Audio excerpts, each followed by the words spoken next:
is going on, everyone? Welcome to the Audible Sportscast. My name's Jeffrey. My name's Cody, and on this channel we talk about football and other hot sports stories. All right, we got another good one for you today. Another fantasy football. This time we're going to talk about quarterbacks. And just to clarify, we're not saying these players are necessarily the best or like our number one is like the best of his position. It's more because of how fantasy football works. I would say I mean, for some of them, it is who's going to be the better players, but like sometimes it's just a matter of who's getting the right stats, which for most part corresponds with who they're better. But sometimes it's a little different. But so for my number 10, I have Matt Ryan. Okay. He's one of those guys that you always see either in the top 10 or real close to the top 10. You know they're going to sling it. So I honestly don't see it though because his fantasy numbers last year really weren't that great for QB wise. Last year he was the number 12 QB, averaged 18 points a game. So yeah, it's not. I couldn't fit him in my top 10. That's just what I'm saying. Yeah, it was hard for me too. But when you think of like, he lost Julio, but they drafted Kyle Pitts. They have Calvin Ridley. His vision's been like he's been making questionable throws these last couple of years. So yeah, I don't know. The way I also see it is that defense is horrible. Oh, yeah. So you know that they're going to be passing on. They're not going to have time to run. The whole team is horrible. Yeah. Usually the horrible teams just like them, they're going to be throwing it. So, yeah, I do see it. But I've never really liked Matt Ryan, so I don't know. But my number 10 is Aaron Rodgers. Okay. Randall Cobb coming back. So you think he's going to take a little bit of a step down from last year's MVP season? For fantasy, I have him at my top 10. No, I think he's still going to be pretty good, but that's a pretty solid offense. So I don't think it's going to be all Aaron Rodgers, Yeah, they have Aaron Jones is still going to be him. Yeah. I'm just saying he's not number one on my list. Yeah. Like, he could be up a few spots more, but I think the next guys will have a lot better fantasy seasons. See, that's the thing. This is about fantasy. It's not like, overall. Exactly. Because, shoot, Rivers actually had a surprisingly good season, but was he a good fantasy QB? No, not really. No. Not at all, actually. Phillip Rivers was the 20th ranked quarterback. So, yeah. Unless you're in a 20-man league, you probably shouldn't be starting him. No. But number 9 on my list, I wanted to put him higher, but I was just kind of having troubles with it. But Kyler Murray. Okay. I have him on my list. He's a little higher, though. I just feel like it's definitely a make or break it type of year for Kyler Murray. So, he's got the weapons. What he's capable of doing. I kind of want to see what he's up to, even though he was the number 2 fantasy quarterback last year. Yeah, he holds a top 5 position for me because of how mobile he is, and then he has a really good arm, unlike another mobile QB we know. And I mean, he's still. We'll get to that, but yeah, all my mobile QBs hold a top 5 for me. But my number 9 is Matthew Stafford. Okay, that was someone I really wanted to put on this list, but honestly, with the way some of the people have been ranking him, I felt like he was going to be more of a sleeper for me. Yeah, I can see that. In my fantasy draft the other day, I took him as my second quarterback to come off the bench, hoping that maybe, he will be really good. And maybe possible just starter over someone who I will name later. Yeah, he's set up for success in Oh yeah. LA, so It's definitely possible. Whenever your top two receivers are Cooper Kupp and Robert Woods, who are themselves are kind of underrated. Deshaun Jackson. Oh yeah. Higbee might have a breakout year. But who's your number 8? Number 8, I kind of rated him here just because I want to see how he's going to deal with coming back from a horrible injury. But Dak Prescott. Okay. I feel like he will be higher, but I need to see how he's going to recover from that injury. Reports say he's not really 100% yet, so I want to see how he goes out there and plays. He'll be good. Oh, yeah. Doubt. But my number 8 is Ryan Tannehill. Can't have him, or I could not have him on my list because with Julio coming, oh yeah, A.J. Brown's still there. He's a really good QB. He's a decent fallback option. Say you had like Dak last year, he was a really good fallback option for fantasy because he's steadily getting mid-20s, low 20s. Yeah. He was the number 7 quarterback last year in fantasy, so he put up some pretty good numbers. And we mentioned earlier with Matt Stafford in a play action type system where he has Derrick Henry to play action off of. Everyone's going to buy if you're faking a handoff to Derrick Henry. And then when you have Julio Jones one-on-one, you're going to take that every time. But for my number 7, I have Justin Herbert. I agree. So you have him at number 7? Mm-hmm. Yeah, last year he had, an amazing rookie year, obviously, winning offensive rookie of the year.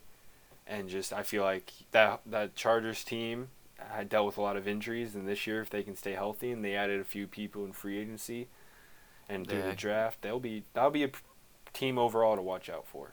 They added a really good piece for him. See who we got at tight end? Oh yeah, Jared Cook. Yeah. And then I was unnecessarily hard on Keenan Allen, but he is a top receiver, and then he's got, what's his name? Austin Eckler and Mike Williams. Oh, yeah. Mike Williams, that's who I was trying to think of. He's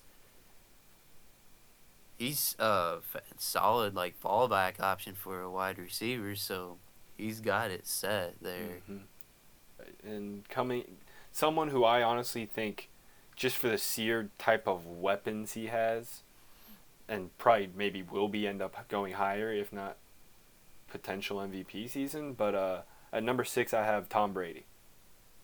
Okay. He has too many weapons not to have a bad game. But my number 6 is Dak Prescott. Okay. Because he has it set in Dallas. People don't realize it, but those receivers are really good. He's got 2 of the best running backs. Pollard is a good running back for his second back. And then he's got a young tight end. What's his name?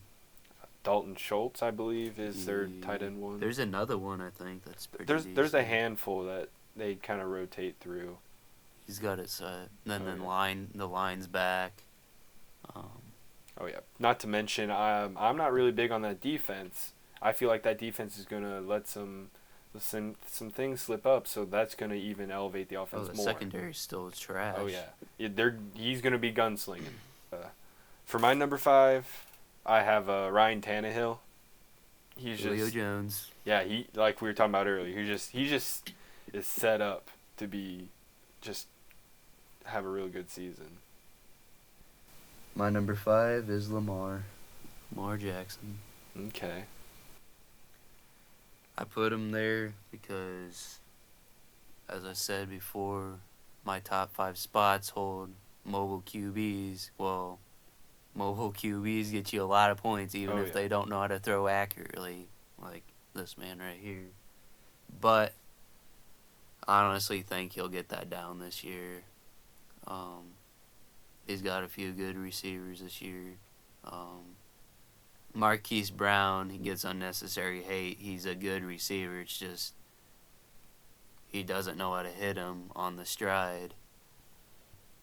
I think the Ravens as a whole will go pretty far this year.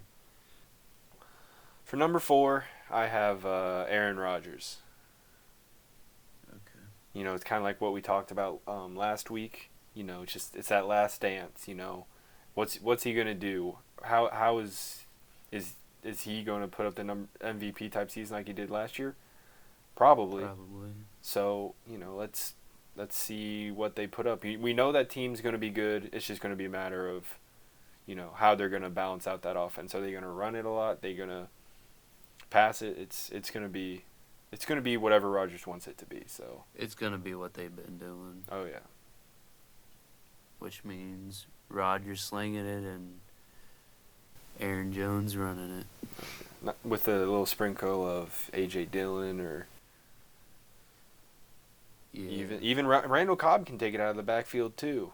You know, back when he was there in the day. He's getting old though. I doubt they're gonna be having him doing that kind of stuff.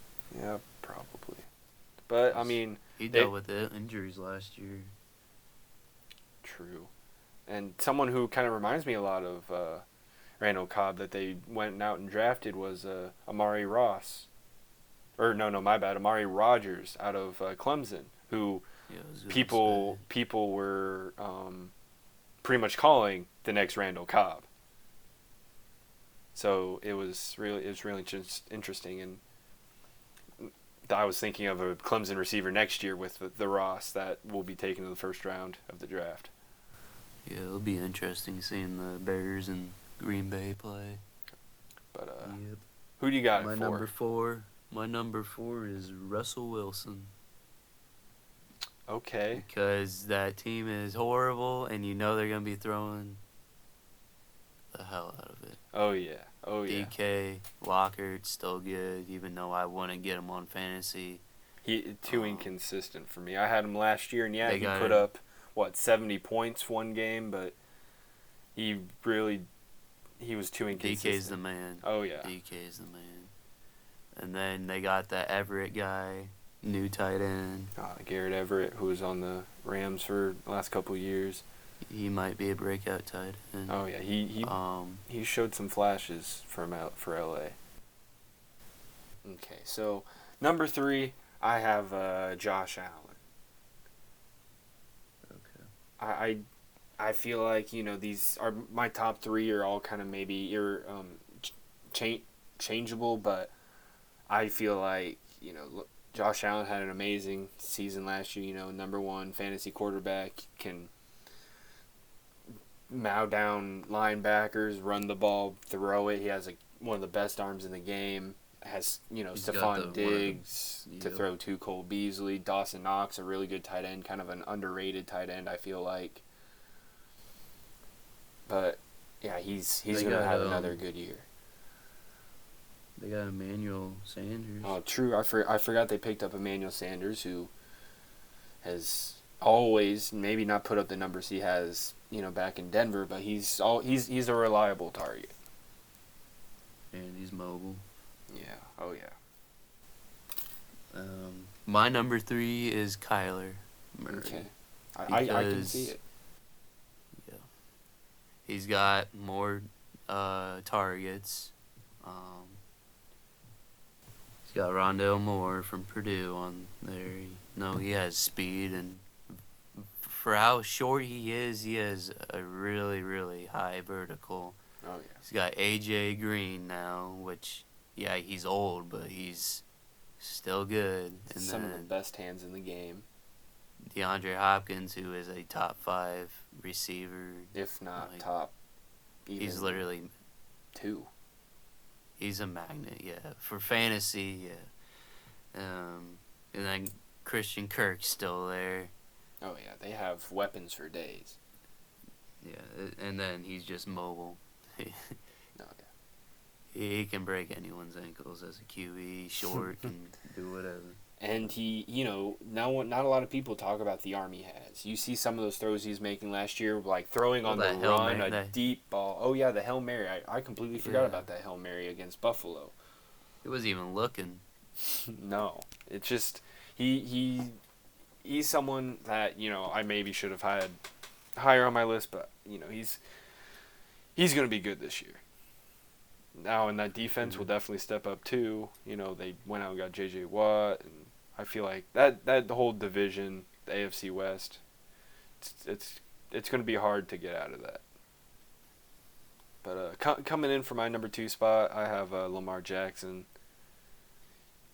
That entire offense is pretty much predicated on running the ball option, and they run it to a T, and Lamar will be putting up amazing.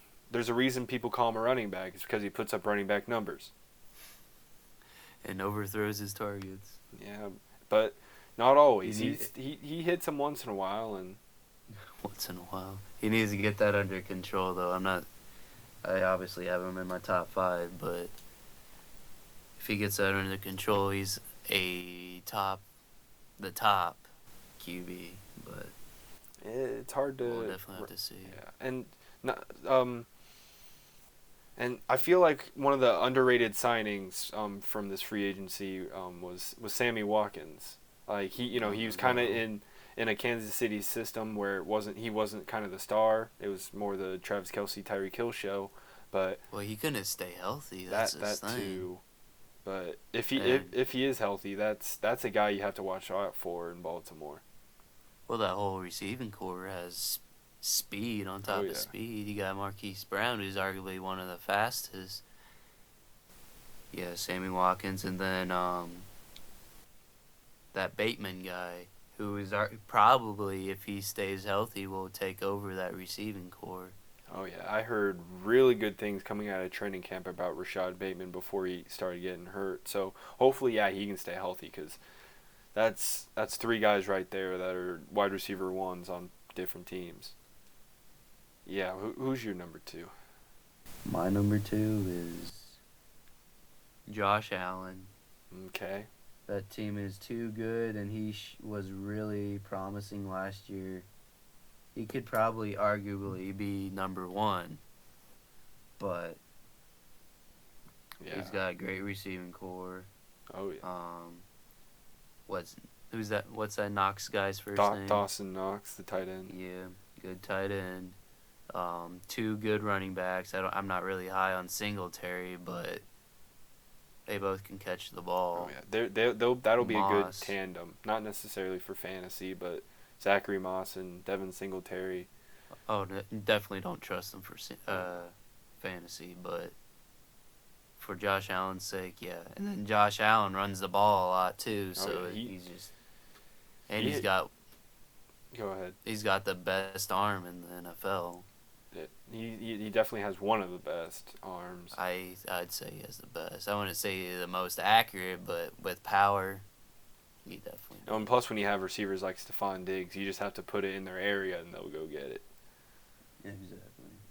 And yeah, but Josh Allen running the ball, he looks like he's like the next coming of Bo Jackson or something. He's just killing dudes out there. I wouldn't say that. Maybe not the best comparison. Yeah, give a QB analogy. Well, there's not a lot of QBs out there like him, like just plowing over dudes. Yeah, true. I guess Jay Cutler back when he trucked Greg Toller in a preseason game. Oh, that was right in front of me too. I was at that game. So, for both of our number 1s, I can already tell since we didn't say him, and he definitely has to be in both our lists. Patrick Mahomes. Agreed. He needs no introduction. He does everything. He has one of the better arms in the game. He does these fancy no-look passes that other quarterbacks do, but they don't get the recognition like he does. He's got the deepest receiving core. Oh, yeah. The fastest receiver in the league. The most talented tight end in the league, arguably. And not to mention that front office went out and got him an offensive line, too. That was the issue at that Super Bowl last year was We'll that see Tampa how it pieces defense. together. True. We'll see how it pieces together though. I think it'll piece together fine, but just keep that in mind. And not to mention, he has the best offensive mind in the NFL the last 25 years. And Andy Reid has been putting out top offenses and top teams for a long time. That Hardman, he might have a breakout season. Who knows? Oh, yeah. It's a prove-it season, basically, for him. Oh, yeah. And he's like Tyreek Hill. He has all the speed in the world, and he just has to make some of those catches. That's kind of been his issue. Is it safe to say Joe Burrow might be a sleeper? I feel like it. I'm not hearing a lot about Joe Burrow, and he has all the weapons in the world.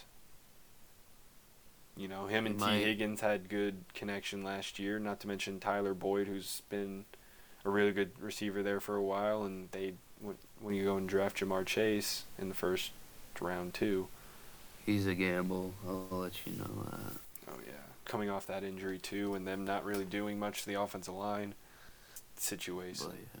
I would say Joe Burrow is one of my sleepers if he doesn't tear his other knee because of that horrible O-line. Oh, yeah. Oh, and not to mention he has Joe Mixon, too, who's a really good receiver out of the backfield and kind of fantasy. Kind of an underrated. I mean, a lot of people are saying kind of stay away from him, but I feel like, hey, go out and get him if you can. Well, that's the thing with the Bengals. I feel like they've had the same type of running back for like ever. Jeremy Hill. He was a monster. Giovanni Bernard, who we talked about a little bit They're earlier. all like the same type of back. Yeah. It's weird. I mean, it's not weird. It's cool, but. And also someone who people don't talk about because he's only used a little bit late in one season, but Rex Burkhead, who plays with New England now and has kind of turned into this, receiving back type that, New England's known for and can just put him anywhere and play kind of similar to what we see with. Does that mean you're saying Mac Jones is going to be a sleeper?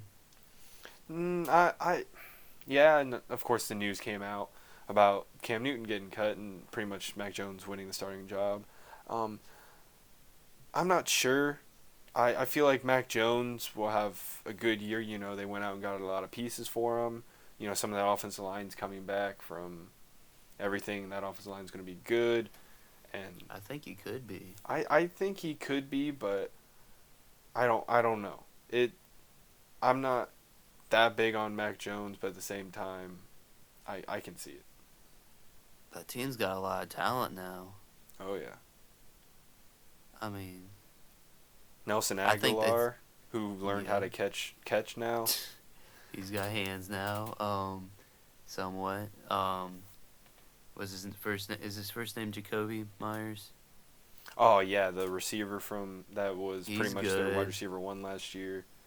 Well, Cam Newton is not good. Okay, I mean, you don't. I can't blame those receivers last year. I don't think that team had that bad of talent for him to be throwing the ball like that.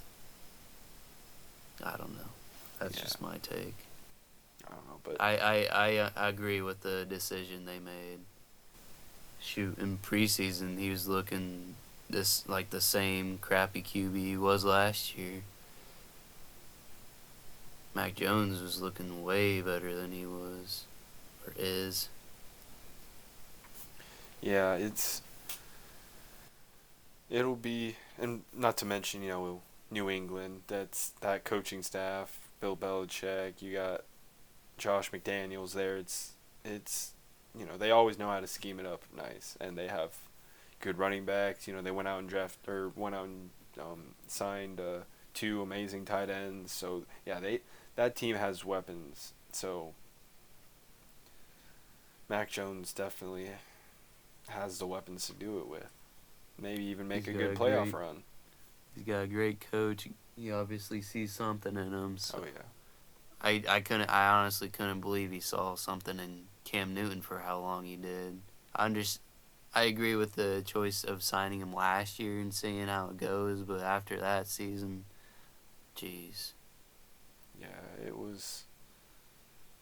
I think they basically kept him around to teach Mac Jones a few things. I'm not saying Cam Newton used to be a really, really, really good quarterback, but it's just not him anymore. Oh yeah, and he's even came out and said his like time. since his shoulder injury, he's not been the same.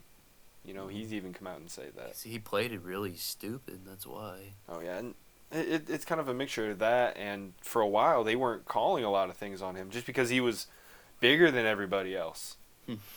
So like, you know, how do you call a late hit or like a hit that it's kind of clean for a running back, but when it comes to a running back type quarterback or one that's gonna run all over you, it's hard to really know what to call it. But I think that's all we got. Oh yeah. Tune in next time. We might give you some more fantasy. We'll see how things go. If you have any fantasy advice, reach out to us. Audible SC at Twitter, Audible Sportscast on Instagram, for any questions on fantasy, what you want us to talk about, or just questions about football or other sports in general. Be sure to like and subscribe, and if you're watching on YouTube, make sure you hit that bell notifications for the algorithm, and so you get notified when we get new content out. So. Oh yeah, and tell all your friends, family, anyone who loves sports, tell them to come watch, listen, and just have a good time. Right on. But have a good one. I'll see you.